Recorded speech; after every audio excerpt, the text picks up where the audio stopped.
नमस्कार। मैं हूं विक्रांत यादव और आप देख रहे हैं आज का बाजार बुलेटिन। दोस्तों, पिछले कुछ दिनों से पूरी दुनिया की नजर सिर्फ एक चीज पर टिकी हुई है।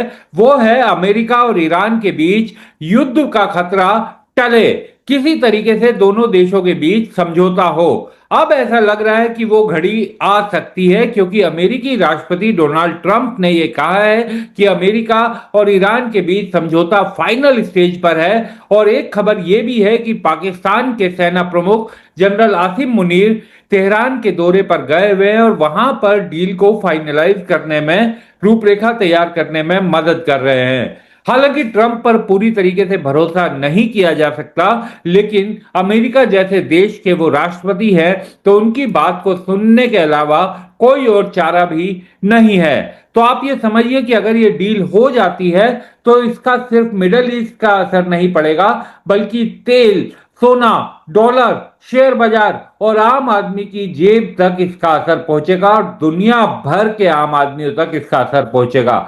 अभी हालात यह है कि WTI क्रूड यानी अमेरिकी कच्चा तेल करीब $98 प्रति बैरल के ऊपर बना हुआ है, जबकि कुछ दिनों पहले तक यही तेल थोड़ा और ऊपर था। और ब्रेंट की अगर हम बात करें तो ब्रेंट इस समय $105 पर बना हुआ है। तो अब ये 5% से ज्यादा की इसमें टूट देखी गई है कच्चे तेल में। इसकी सबसे बड़ी वजह यही है कि अमेरिका और ईरान के बीच जो शांति समझौते की उम्मीद बनी है, वही इसका कारण बन रही है। तो इस समय की आज हम इस पूरे बात में आपको सबसे पहले तेल की ही बात समझाते हैं, क्योंकि स्ट्रेट ऑफ हॉर्मोज के कारण पूरी दुनिया में तनाव बना हुआ है। दुनिया का करीब 20%, या आप बार बार सुन चुके हैं, लेकिन क्या करें, यही सबसे बड़ी चीज है। इसी तेल के हॉर्मोज के कारण पूरा संकट बना हुआ है, आर्थिक संकट जो है। और इसी हॉर्मोज से 20% तेल दुनिया का निकलता था। तो जैसे जैसे अब सप्लाई का डर आता है, तेल के दाम बार बार भाग जाते हैं। अब डोनाल्ड ट्रंप ने बयान दिया कि अमेरिका और ईरान के बीच बातचीत अंतिम चरण में पहुंच रही है और तेहरान भी, जैसा हमने बताया, कि अमेरिकी प्रस्ताव पर विचार कर रहा है। जनरल आसिम मुनीर तेहरान पहुंच गए हैं और इसी खबर ने उम्मीद जगा दी है कि शायद जल्द ही तनाव कम हो सकता है। रिपोर्ट तो ये भी आ रही है कि हाल ही में 3 सुपर टैंकर फिर से स्ट्रेट ऑफ हॉर्मोज से गुजरते दिखाई दिए।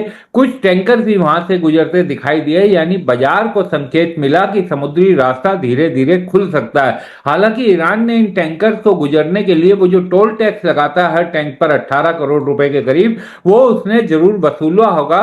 लेकिन जैसे ही ये रास्ता अब खुलने की उम्मीद बन रही है, तेल की कीमतों में गिरावट आ गई। आप ये समझिए कि बाजार पूरी तरीके से भविष्य पर चलता है कि आगे क्या होगा। अगर ट्रेडर्स को लगता है कि आने वाले समय में तेल की सप्लाई बढ़ेगी, तो वो तेल बेचने लगते हैं। और यही वजह है कि WTI में 5% से ज्यादा की टूटन देखी गई।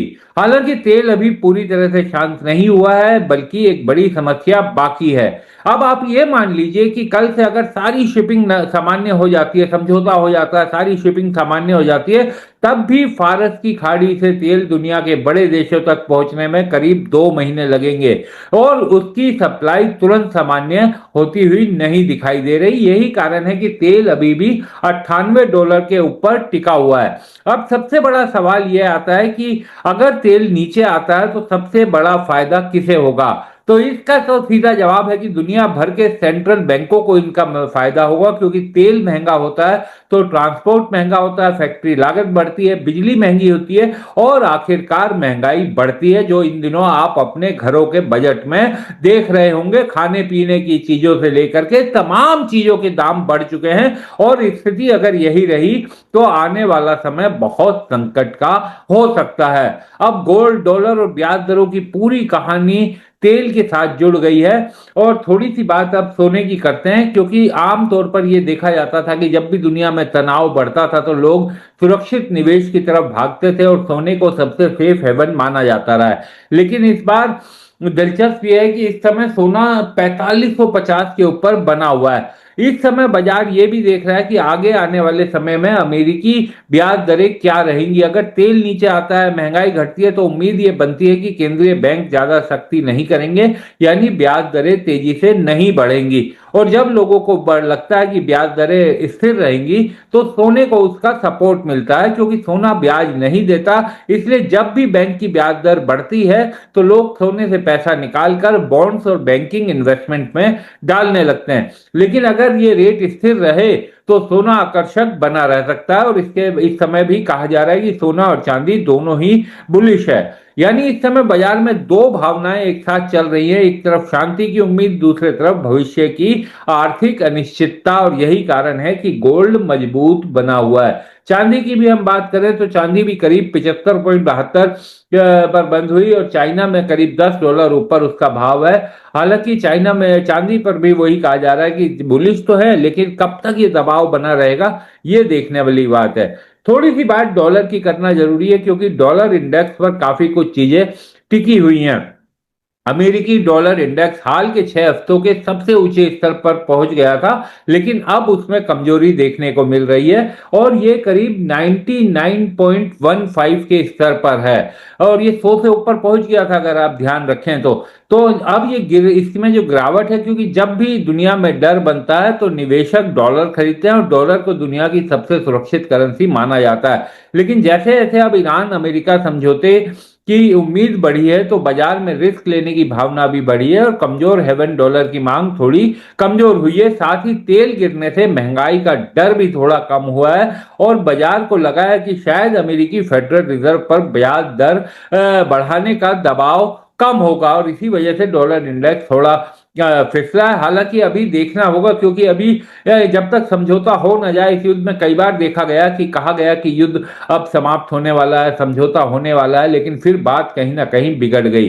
तो अब कहानी सिर्फ यही नहीं खत्म होती। अब सबसे एक और बड़ा अहम खिलाड़ी है अमेरिकी फेडरल रिजर्व, जिस पर दुनिया भर की निगाहें हमेशा रहती हैं, क्योंकि वहां से होने वाले फैसलों से कई बार पूरी दुनिया पर असर होता है। फेडरल रिजर्व की ताजा मीटिंग्स मिनट्स ने बाजार को थोड़ा चौंका दिया है। फेड ने लगातार तीसरी बैठक में ब्याज दरें तो नहीं बढ़ाई, रेट अभी भी 3.5 से लेकर 3.75 के बीच रखे गए हैं। लेकिन मीटिंग के मिनट से साफ संकेत मिला कि अगर महंगाई 2% के लक्ष्य से ऊपर बनी रहती है, तो आगे और रेट हाइक हो सकता है। यानी फेड अभी पूरी तरीके से संतुष्ट नहीं है। दिलचस्प बात यह भी रही कि इस फैसले को 8:4 का विभाजन देखने को मिला, यानी 1992 के बाद पहली बार ऐसा हुआ है कि फेड के 4 अधिकारियों ने अलग राय रखी। अब आप इसका मतलब पूछेंगे, तो इसका सीधा मतलब यह है कि फेड के अंदर भी मतभेद बढ़ रहे हैं। कुछ अधिकारी मानते हैं कि महंगाई अभी भी बहुत ज्यादा है, इसलिए ब्याज दरें बढ़ सकती है, जबकि दूसरी तरफ जो 8 लोग हैं, उनका यह मानना है कि अगर अर्थव्यवस्था कमजोर होती है या रोजगार बाजार पर दबाव आता है, तो भविष्य में रेट कट भी करना पड़ सकता है। यानी इस समय वेट एंड वॉच की स्थिति बनी हुई है। अब सबसे बड़ा सवाल कि भारत पर इसका क्या असर होगा। भारत की अर्थव्यवस्था पर इसका बड़ा भयानक असर दिखाई दे रहा है, और अगर स्थितियां नहीं सुधरी, तो आप ये यकीन मानिए कि आने वाले दिन इतने भयानक होंगे, इतने भयावह होंगे, जिसकी कल्पना भी हम नहीं कर पा रहे होंगे। जिस तरह कोविड में आप लोगों ने कष्ट झेला था, वैसी ही आर्थिक कोविड की स्थिति अब बनती हुई दिखाई दे रही है। आर्थिक कोविड इसे इसलिए कह रहे हैं क्योंकि दुनिया भर की अर्थव्यवस्था की तरह भारत की अर्थव्यवस्था पर भी बड़ा असर पड़ेगा, और इसकी चपेट में आकर लोगों की इनकम, लोगों के रोजगार पर बहुत ही बुरा असर दिखाई दे सकता है। तो भारत आप समझिए कि दुनिया के सबसे बड़े तेल आयातकों में से एक देश है। अगर अंतर्राष्ट्रीय बाजार में लंबे समय तक तेल की कीमतें नीचे नहीं आती, तो भारत का इंपोर्ट बिल लगातार बढ़ता जाएगा। इससे सरकार पर दबाव बढ़ेगा। रुपए की कीमत लगातार गिर रही है, $97 डॉलर के मुकाबले $97 के आसपास वो पहुंच चुकी है। सैकड़ा लगाने से केवल 3-3.25 रुपए की दूरी है, और अगर तेल के दाम कम हुए, तो रुपए को थोड़ा सपोर्ट मिलेगा, घरेलू महंगाई पर भी थोड़ी राहत मिलेगी। लेकिन फिलहाल ऐसा होता नहीं दिखाई दे रहा। लेकिन अगर फेड ने आगे जाकर के, आप ये समझिए कि अगर रेट ब्याज दरें बढ़ा दी तो विदेशी निवेश उभरते बाजारों से निकल सकता है, पैसा अपना पैसा निकाल सकते हैं और ऐसी स्थिति में भारतीय शेयर बाजार दबाव में आ सकता है। भारत के शेयर बाजार लगातार पहले से ही दबाव में है क्योंकि एफआईआई लगातार अपना पैसा निकाल रहे हैं। कल भी एफआईआई ने करीब 1597 करोड़ रुपया अपना निकाला। तो ये जो फेड जो लगातार एफआईआई अपना पैसा निकाल रहे हैं, इसका शेयर बाजार पर असर पड़ रहा है। कल हालांकि हमारे शेयर बाजार में हल्की सी रौनक थी, हल्का सा रौनक क्या कहा जाए उसे, थोड़ा सा गुलजार था, लेकिन अभी भी वैसी स्थिति नहीं बनी है कि ये कहा जा सके कि बाजार मजबूती की तरफ दिखाई दे रहा है। यानी भारत के लिए अभी तस्वीर पूरी तरह से आसान नहीं है, पूरी तरीके से वो ऐसा भी नहीं कहा जा सकता कि एकदम बर्बाद हो गए, लेकिन स्थितियां बहुत नाजुक हैं और अगर ये सब सिचुएशन नहीं संभली तो स्थितियां बहुत खराब हो जाएगी। कुल मिलाकर दुनिया इस समय 4 बड़े संकेत देख रही है जिन पर दुनिया की निगाहें हैं। पहला, अमेरिका और ईरान के बीच डील की उम्मीद बढ़ रही है, जिस पर पूरी दुनिया शायद यही दुआएं कर रही होगी कि ये डील जल्दी से जल्दी हो जाए।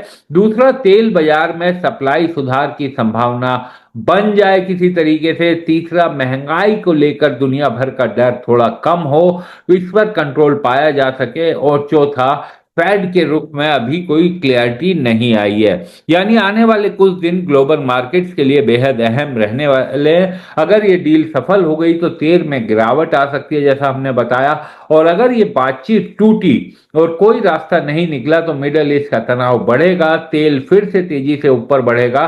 और शायद यही वजह है कि पूरी दुनिया की नजर इस समय ईरान यूएस नेगोशिएशंस पर है, इस बातचीत पर है, और अगर ये सुलझा नहीं तो बड़ा संकट आ जाएगा। तो आज के बाजार बुलेटिन में इतना ही। आपका दिन शुभ हो, और अगर आपको हमारे वीडियो पसंद आते हो तो चैनल को सब्सक्राइब कीजिए, शेयर कीजिए, लाइक कीजिए। आपसे यही हमारा छोटा सा अनुरोध है।